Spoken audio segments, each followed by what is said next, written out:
有冇試過叫錯現任做前度個名未啊？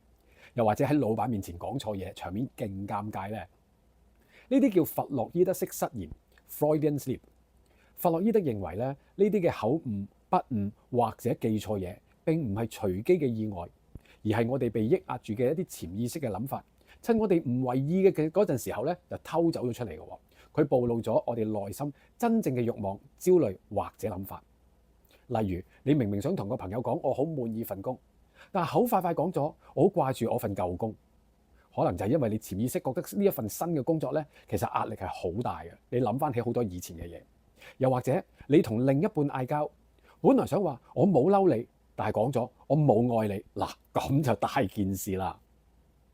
你講錯嘅每一隻字，都可能係你潛意識嘅真心話。下次講錯嘢嘅話，除咗尷尬，不妨諗下佢背後嘅真正意思啊！